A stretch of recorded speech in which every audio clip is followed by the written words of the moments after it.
Thank you for coming. So I try to explain you a little bit about bows, the way bows are made, and what the effect is between you, the bow, and the instrument. So I read a little bit, and I feel free later on to explain a little bit more the way we produce the bow. Sound compatibility. That's talking about partnership between you, the violin, and the bow. So you have to work together to gain the maximum of sound out of you and your instrument. The bow is a link between you and the violin. It's very important that you take the bow in your hand, your bow on the string, the bow vibrates, the string vibrates, and it follows your emotions and transfers your emotions to the instruments. A good compatibility is like falling in love with a partner. So you're in love with your instrument, you're in love with your bow, and everything seems to be perfect. But only for a certain moment.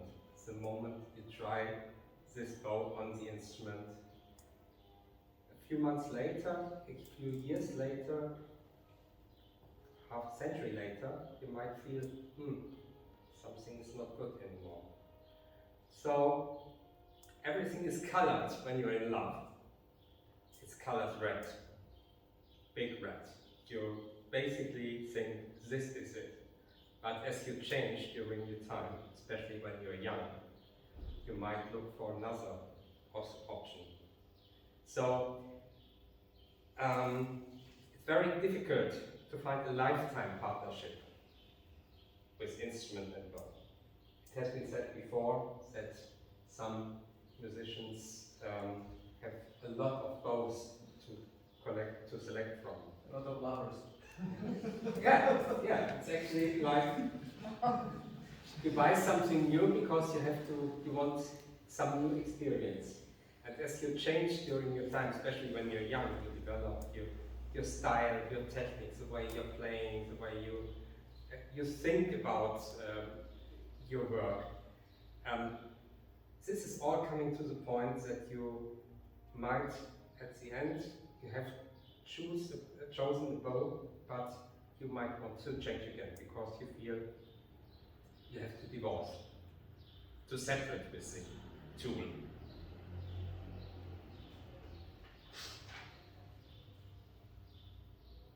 Sorry.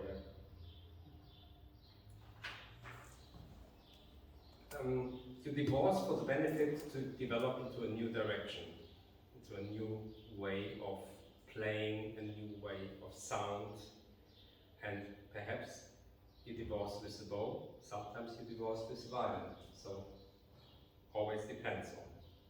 But the bow has a maximum effect as well on the way sound is produced, especially because it's just in between your hand and the instrument.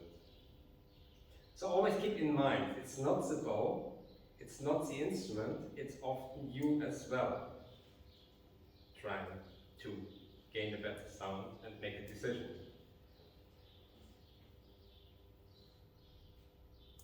If you're asking different things from your partner, the bow, and he can't fulfill this, you have to change.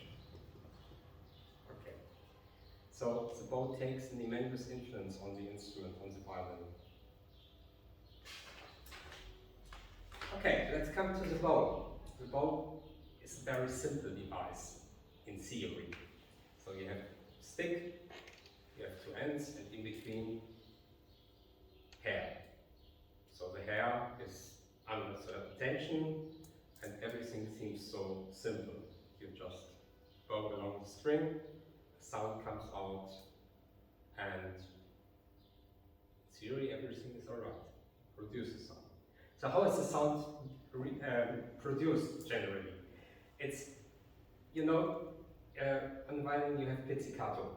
It's very short, you pluck basically the violin. And the bow makes a similar thing actually, but very fast.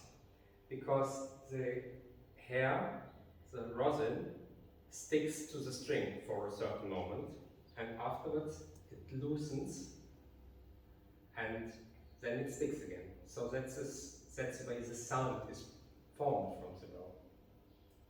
So to show you as well how a bow looks inside, I prepared this little thing. This is standard violin bow, not mine. And then I took it into half. So often people have not seen this. Come a little closer to you. We have the hair fixed in the head with a little wedge. Like this. Can see? Okay, it's a wooden wedge. There's a knot. The hair is fixed in here. And in the frog, you have a similar device. That's on a modern bow. So you have this little wedge, which is here. And then the hair is coming out through this, we call it the ferrule, that's the metal part. And in the ferrule, you have another wedge going this way, and the hair is spread over the width. This is on the modern bow. On the Baroque bow, you don't have this ferrule, it doesn't exist. So you only have two wedges, which as well makes all the difference already there, because you have a very small ribbon of hair, rather than with this third wedge spreading there. Everybody understands what I mean? Okay. You can show this around if you like to. So I talked about how the sound develops. It was with the rosin on the hair. It's slipstick effect, we call it. It's like short term, it sticks, and then the hair slips again, or the string slips again under the hair, and then it sticks again. So this is why you produce the sound. The other thing for sound is the way the wood we use. We have a special wood from Brazil. It's called Pernambuco. You all know that probably. It's a very rare wood nowadays. We don't have access anymore to new wood. We have to work with the wood which is already cut down because of CITES regulations. So we are not allowed to import any new wood from Brazil into our country. So therefore, most of the wood used today is rather old wood which had been already cut down about 20 years ago. Which is quite a good thing, because wood has to dry for a while to keep it dries to keep the tension later on, the bow, you form the bow. And this wood, the Pernambuco wood, is used in the, or it was formerly, in earlier times, used in the coloring industry for clothes. So I'll show you a little example. What happens, these are shavings from one of my bows. Little very small shavings. It's very hard wood actually. It's very difficult to shave this with a plane.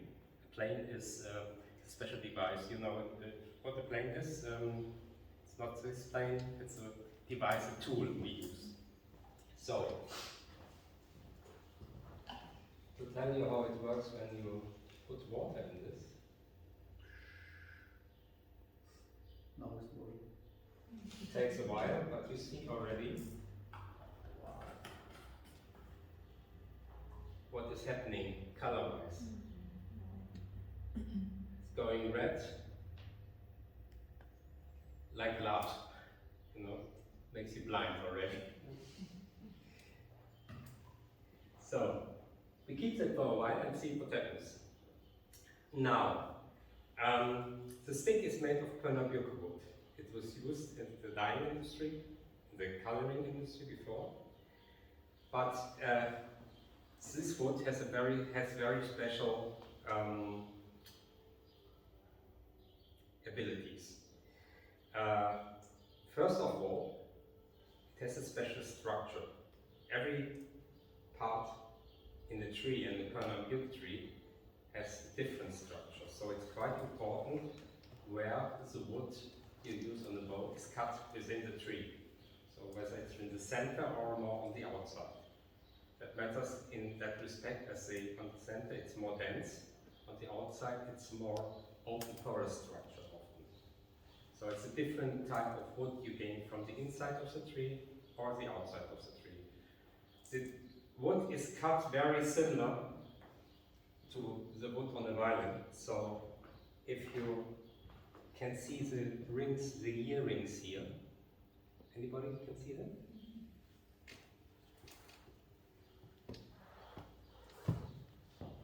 The wood is cut this way.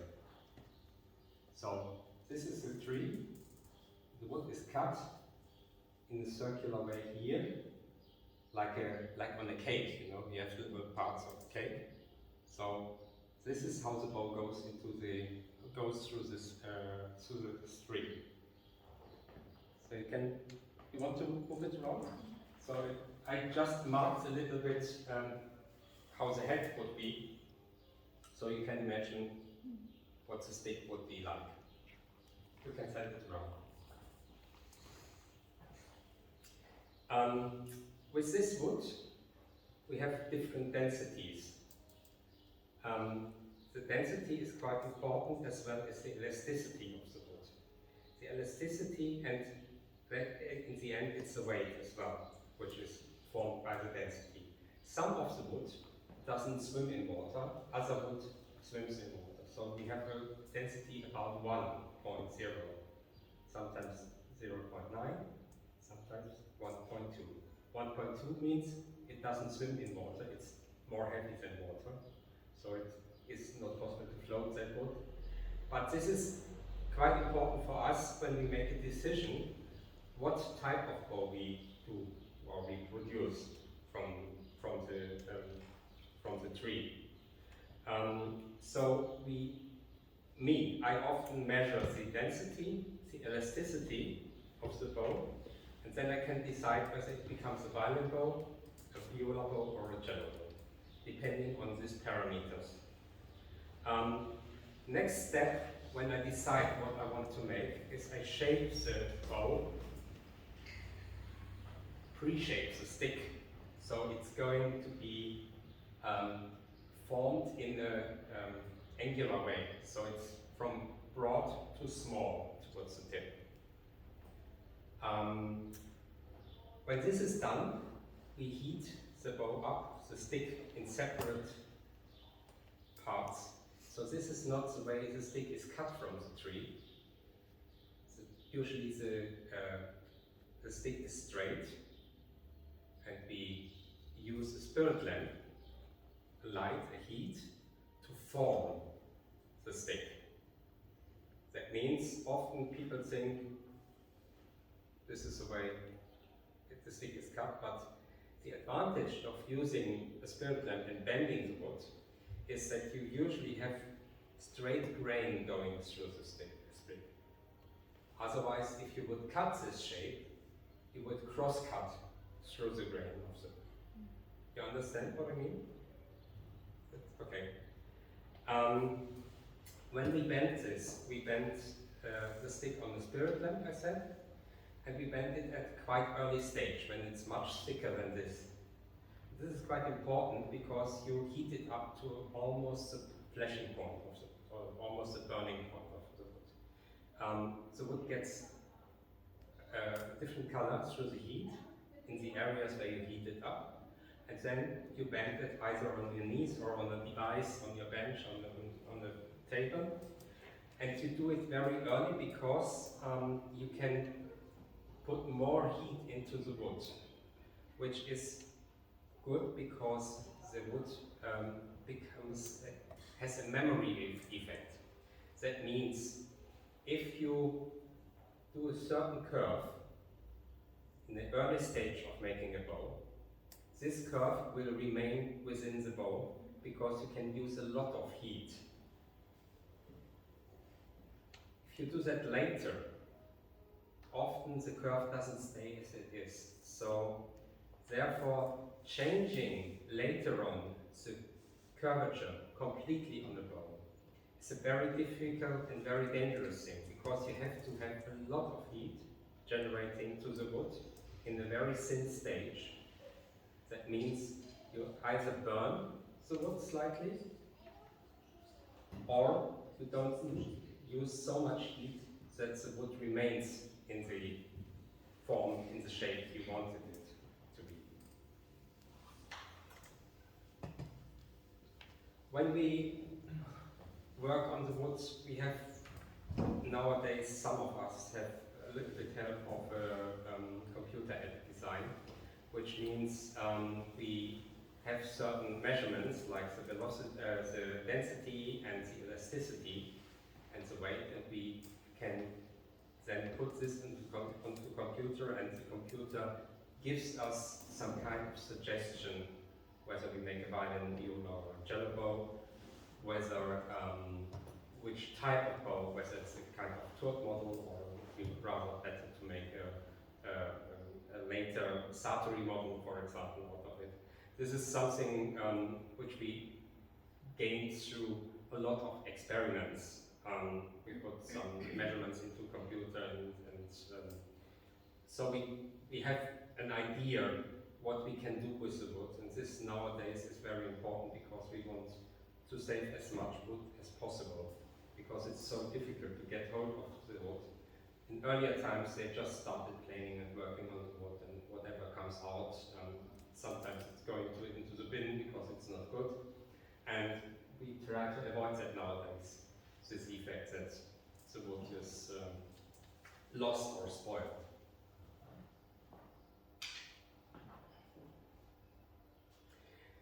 So once we have done this shaping of the bow, the bending, we start to plane the bow to a singular stage. This is done. There are different techniques to do that. Some people just put it flat on the bench without any device to tie it up, and they shape the bow, make it thinner. I prefer, I usually have a kind of steel string going in between the frog and the head. It's a kind of dummy frog, it's not the finished frog. So I can tie up the bow to a straightness, and then I can plane the formerly shaped bow in a straight manner. So I can very much decide as well about the resonance of the bow, because already then the bow has a swing. It resonates during my work. So with this feeling, what kind of resonant point I want to achieve, and where I can perhaps take a little wood off, a little bit more on, I come to a solution for me where I would think it would become a good bow, or we have to keep it like octagonal because it's not strong enough, or the vibration is not good enough to make it a gold bow or a silver bow. So those things are about the resonance of the bow, as well as the weight in the end. So it's a process of planing the bow stick, going through different stages and deciding what will be coming out at the end. It's a bit of trial and error as well. Not every bow is having a good result, but most of the bows are within a certain weight which you can play with, like you put a little bit more silver on the end, so have a different balance with the bow. And the shaping of the bow is all about playing with wood. It's like you try a little bit to take off here, to have a little more flexibility here, try a little bit more taking off here, to have a little more flexibility here. Sometimes he keeps it rather straight with the curvature. So this is because sometimes you have a bigger head, with a bigger bow head, you have already a weight here. You don't have to have a curve like that, so that the bow digs into the string so much. So the sound creation of the bow is basically formed by that resonance of the stick, which everybody can feel when he ties up the bow to a certain degree, usually a little bit more than this bow diameter at the smallest point in between the string. That's the deepest point of the curve. So you can do this. You knock it on your bone here, and you feel the sound traveling through this.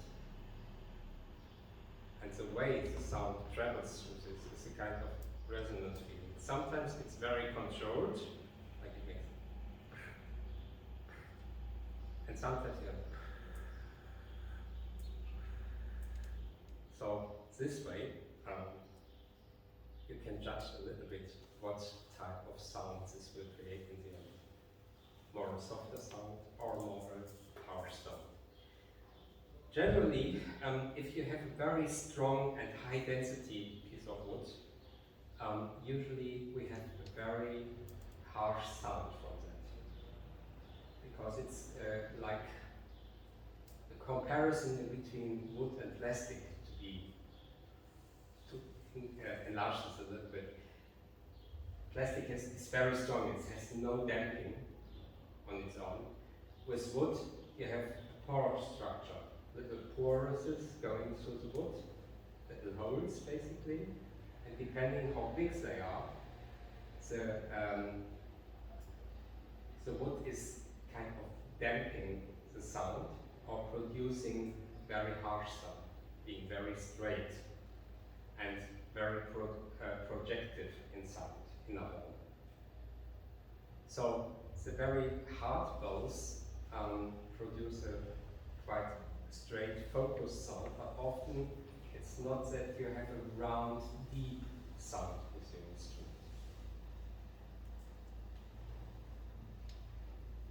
If you have any questions in between, please. I have a question. You were talking about the deficiency of the Pernambuco wood. A couple of years ago, it just popped into my mind while you were talking about it. There was a documentary exactly on that topic, that there was some kind of society of bow makers that traveled to Brazil and started planting Pernambuco trees exactly for Yes. that. Is that still? I'm actually a member of this. Really? Yeah. Okay. So what we did is when it came up that Pernambuco would not be available anymore to the bow makers. Yes. We went together. We formed a Pernambuco initiative. It's called IPCI, and this initiative started to plant under research of the university in Brazil and under the direction of IBAMA. This is a natural preserve agency in Brazil. We planted little Pernambuco trees. Little trees, yeah. The way we did that is we asked farmers to take a bit of the land. We paid the farmers to plant trees and to take care of the trees. Only always a small amount of trees, because when you do monoculture, there's something that doesn't work. You don't gain a lot of good trees from them. So only in certain areas which research has decided where it should be, these trees were planted, and now they are already quite big, actually. So this is about 22 years ago, I think, we have done this. But it's still not that we can use this wood. It has to grow more, and politically speaking, this was our hope that we can, in the end, at some point, convince that if we plant something, we can make a use of it later. At the moment, it doesn't look like it, because the political structures, not in Brazil. You know, Bolsonaro is a friend of cutting down wood and Amazon rainforest. But the general worldwide political structure and the idea of saving the environment leads at the moment to even more hard agreements or arrangements towards importing or exporting stuff. So it's not for Pernambuk at the moment, but for example, ivory became a lot more difficult to even travel in between countries, like Germany, within Europe. Officially, you can't trade within Europe with ivory at all, even not with frogs made from ivory. So this was a little bit, I hope it answers your question. Yes, it does actually. How old should be a bow to be cut for the? About 35 years. Oh, okay. Not so old, I thought much more. No, because you can already gain good wood from a rather small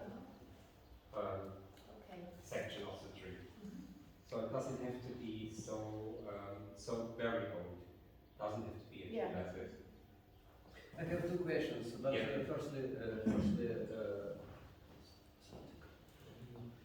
firstly, sometimes, not sometimes, also in French, bow maker name architect.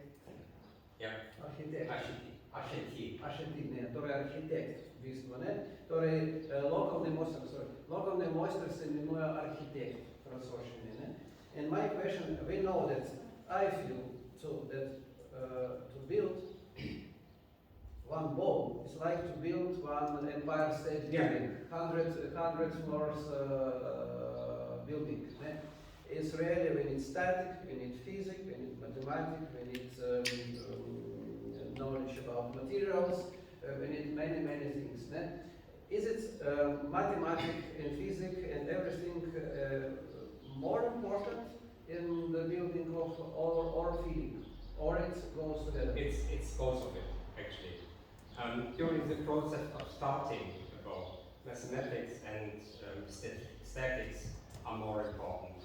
But when it comes to the feeling, like you told me a few days yesterday, you have a bow now. Vasily has made a new frog, or has had made a new frog for his bow, which is only half or 0.8 of a millimeter higher than the standard frog. But he told me everything is changing with this. So when it's coming to especially forming a sound, forming a playability, then it's more into the individual structure, individual work, so it's not technical, it's emotional. I also wanted to ask, how can good frog affect the sound? Sorry? I wanted to ask, how can good or bad frog affect the sound or this structure? Technically, the height of the frog does a lot to the sound.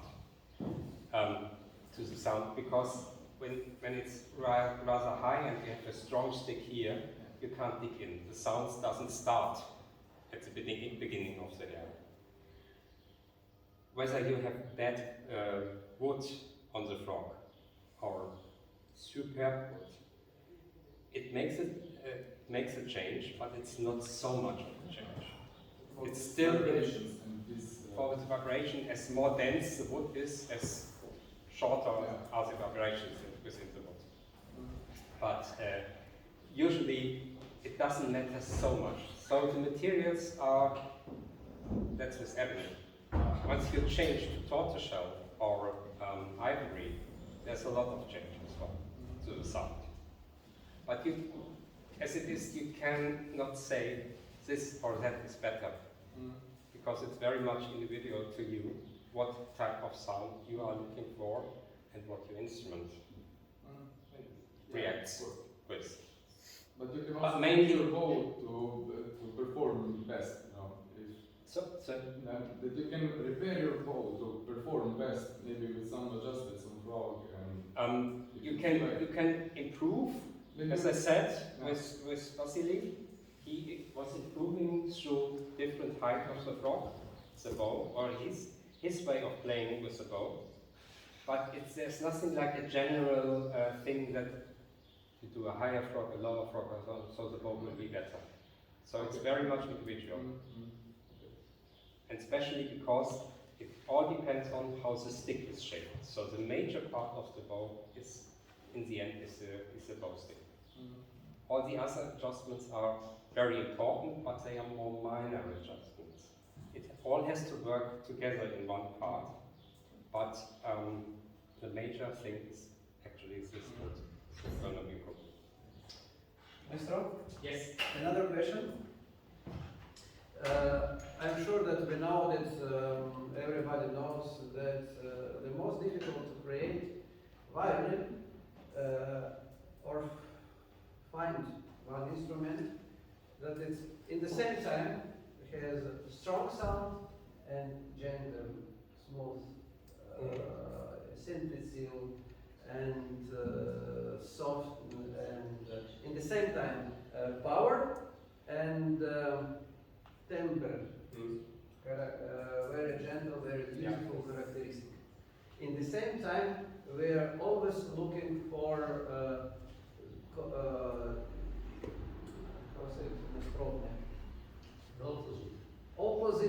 opposite things, power and sensibility. And for bow, it's in the same time we are looking for power from bow and beauty. Yeah, I can explain one thing to that. Which is, You want to have a cake and eat it too, like that. Yeah, and is it right? Yeah, is it right? And how it's possible to create it? it's not really possible in that respect. Exactly. You want to have a cake and eat it too, right? You can't make opposite things with the same thing. Exactly. But I have lots of customers who wouldn't record a compact disc with this bow, but they would take another bow for recording. But the other bow, this bow, they would play in a concert because it has much more focus, it has much more throw, but it doesn't have the depth you want on the recording, for example. The flexibility, the sound shaping. So this is all, there's no such thing as a universal bow which works everywhere, on every occasion, on every instrument. That's what we are living of, special things. One more question, Yes. if it's not possible, I'm sorry. Wait a second. We all know that Baroque bow sometimes in 15th century was like this, in 16th century it was like this, and late in 7th century it was like Tartini bow is like a little more straight, and transitional bow was absolutely straight, and Kramer bow is straight with a little different head, and after Tours bow was center of curve. That's the center of the... It was on the center, and after later, in the 1830, 1850, with stronger violins, they need stronger bows or more orchestral players, symphony orchestras, and this tension goes higher. And this curve goes from here up there, is right. Yeah. And after sound became more hard, more crispy, and not more softness, no more gentle manner, and like this. One of the major points is the later bow has a smaller and lighter weight head as the earlier bow. Like on the Tour or a Packer, even on the Tour, sometimes even have a metal faceplate instead of an ivory faceplate. So that means the head is more heavy. So when the stick is more straight here, you have a more heavy head, so you have the contact here. Later on, like for let's say Sartori, this is the maximum where the curve is the deepest about here. After Sartori. That's it. After Sartori? After Sartori, we have a mixture of everything again. With Lamy, Satori, this type of shaping ends in a certain way. Around about 1900, you might say, I think. Second part of 19th century. Yeah. Afterwards, we have people like Milon starting making bows, and so we have people starting to make copies of the famous bows again. So they make copies in the way the curve is, the way the weight of the head. So this doesn't matter anymore. But the development more to the head, to have this deepest point of the spring, more in the head area, means as well that the head is lighter. And the lighter head means that you can dig more here, and when this curve is deeper here, you have more contact. You don't need the weight of the head for the contact, you just have the spring, the way the stick is shaped in the head area. Okay. Does that answer your question? Yes. So, I have to try to get back to what I wanted to tell you. So, we talked about the architecture, the head of the height of the frog. The angles, I mean, I just repeat, when the frog is very high, this changes as well completely the angle towards the stick. So, if the frog is high, you're more flat, you come later into contact with the string. If the frog is low, you have an earlier contact with the string. So, as a bow maker, whatever your concept is, or whatever your idea is, you have to take into consideration where you want to have the deepest point of the curvature of the bow stick.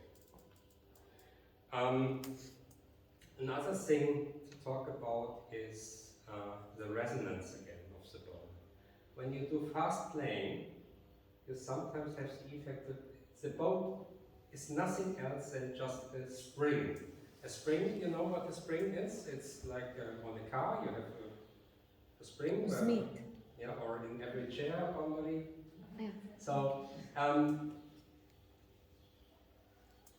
as this is a spring, it starts to resonate again.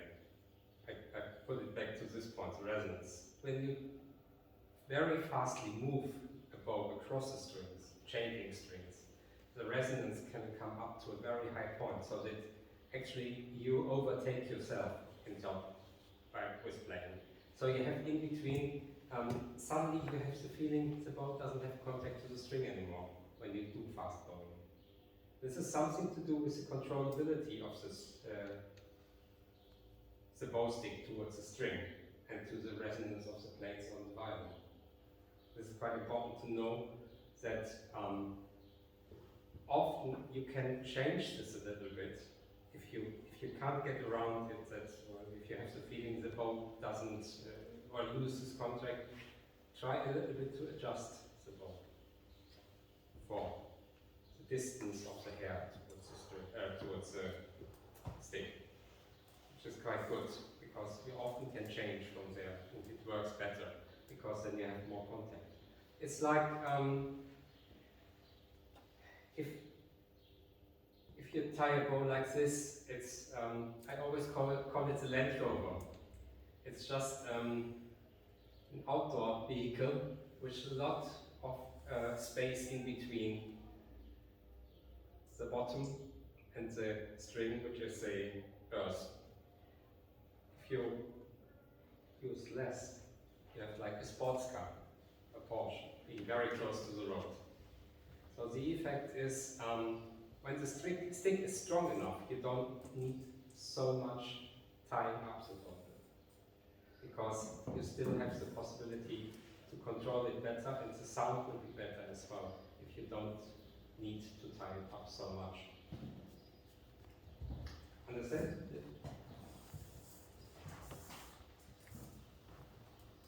Okay, now we come to another point, the bow head. Oh yeah, in between, before I forget, I took this little sample with me, which is ebony wood. And it only shows you that the outside of the ebony is not black. It's not wood which grows black, The inside is the black part. So you can move that around. This is the outside, the saddle, we call it. The bulk outside. Good. We come to another point. The influence of the hair on the bow. This is quite important for you to know because you usually give a bow to a bow maker or a violin maker for a rehair. And often it happens, not often, but sometimes it happens you have the bow back and you're not happy with it anymore. It seems that the bow doesn't work anymore. Usually for every bow you have a kind of amount of hair which is suitable or good for the bow, amount of hair which you put on the bow, or an amount of hair which is too much for the bow. This has to do with the spring, because when you have too much hair, sometimes a violin maker or a bow maker thinks, oh, I want to do you something special, I give you a lot of hair, so it's a good deal for you, and afterwards you have the bow back and it doesn't work anymore for you. Because the hair is vibrating at each other. So if you have too much hair on the surface, it goes like this, and it forms a harsh, a resonant sound. There's some extra sound with it. It's like a shh, which is going all the time with the bow. So if you're happy with a certain amount of hair you have on the bow, ask your violin maker or bow maker to keep to this amount of hair, not to have more or less. If you feel that the bow is kind of not very good controllable, you perhaps ask for less hair to try it, because the bow is sometimes, if it's a soft bow, it doesn't need so much hair. With too much hair, the bow becomes dead. It doesn't work. The whole idea of resonance, spring, and everything, it doesn't work anymore. It's completely dead. And so therefore, keep in mind when you rehair the bow to stay with a certain amount of hair, or to ask the violin maker for a certain amount of hair. That's my experience. I often have had customers to come back to me from they had a rehair somewhere else, and they suddenly say, no, it doesn't work anymore. For some reason it's dead, it doesn't feel, and so when we go back with the amount of hair, it often is that the customer is really happy with it. I want to show you something about the bow hair, because we have different types of hairs, we have different brands, which is Siberian, it's Mongolian, it's Japanese hair, there had been some Canadian hair a long time around. Generally speaking, these are only names for a certain type of hair.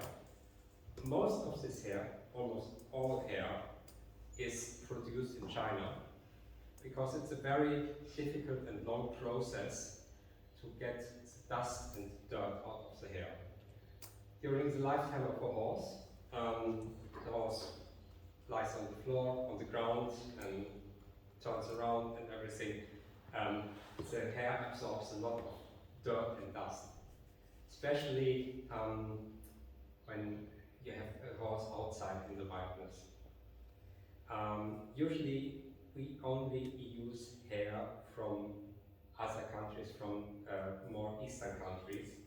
There is no German or Italian bow hair generally existing, because nowadays the way the horses are kept in stables and they are feeded with, for example, sometimes additional artificial food, as well as with harvested hay, which is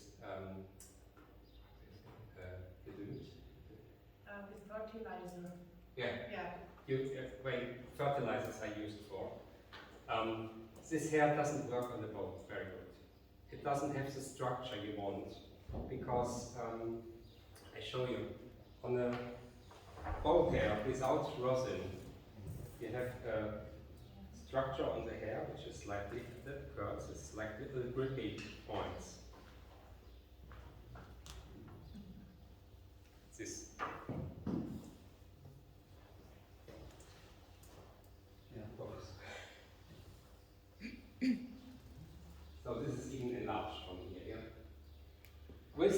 rosin on the hair, you don't see this anymore.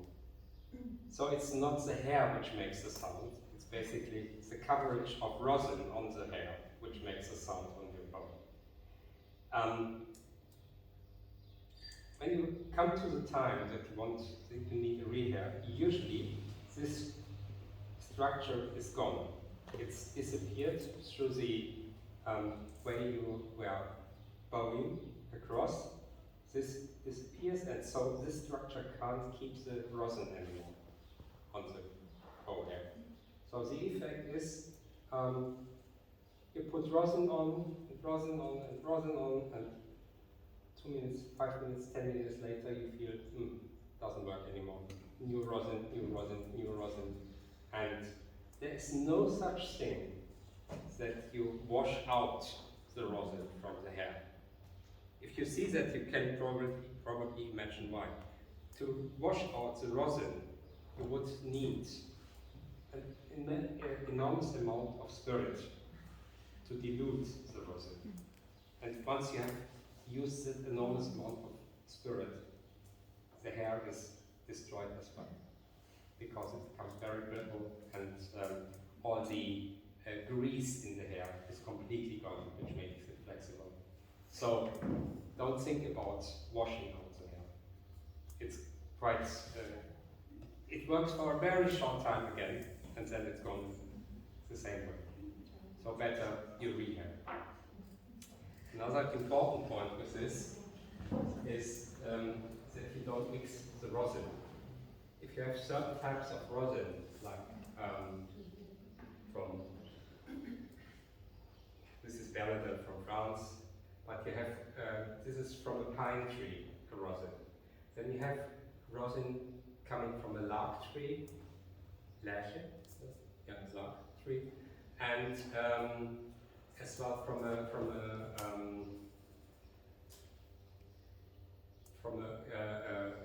conifer tree. So those rosins have different points of melting. When you bow across the string, I told you before, you have this slipstick effect, you remember? The bow sticks for a moment to the string, and then it lets the string loose, and the sound starts. This is as well because the rosin doesn't stick anymore at that point. So you heat up, or during playing, the hair heats up just through rubbing on the hair. When the hair heats up, the rosin melts. Up to 60, 70 degrees is the melting point of the rosin. You can imagine, you wouldn't even believe that you produce that much heat going across the string. But if you mix different types of rosins, you have the disadvantage that different rosins melt at different points, which means part of the rosin melts, another part doesn't melt. And sometimes the hair reacts like with a glazy surface. You can even look across the hair and see that it is like reflecting in a glazy manner. So my advice is, if you change rosin, you try to keep at least in the same type of tree from where the rosin was created. Best is to stay with the rosin, or to rehair the bow and try another rosin to have the optimum effect. Because rosin is made in a different manner.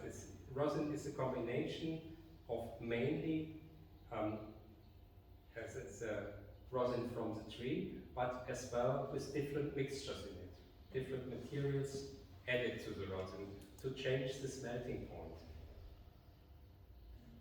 And when this melting point is changing with different rosins, all of it has to melt in this procedure of going across the string, not only half of it.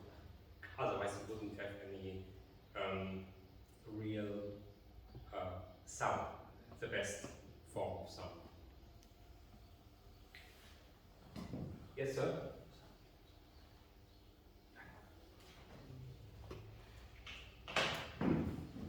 Okay, we have done this. Look how it changes. Wine. Red wine. Red wine, yeah. Rosé. Okay. We come to the last page. And I read it because it's there. Okay. When looking for a new bow, try not to choose the same you have already. Often it happens to me that the customer is coming and looking through the bows and he ends up with some bow very, very, very much similar to the bow he really has already.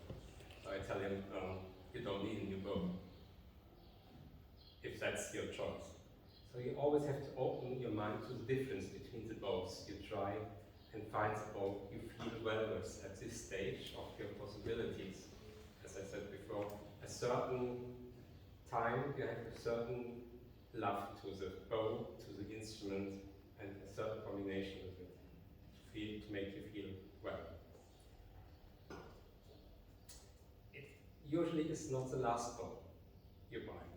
Often throughout the period of lifetime, you know the 60 bows of yeah? From Sharing 60 and from Igor Rosen 90. 90. So this explains, huh? If you become older, you might want to look more heavy bow because you're trembling. You start trembling. This is the maximum you can. Not you, not you. So, it will not be the last bow you buy at some point. You always have to keep your mind open to different ideas, different things, and as well, different music sometimes needs different bows as well. Yeah, that's like on Baroque music. If you want a historical performance with less tension on the string, different angle to the bridge on the violin, you need a lighter bow as well. Doesn't need to be like a very heavy bow on this. So I hope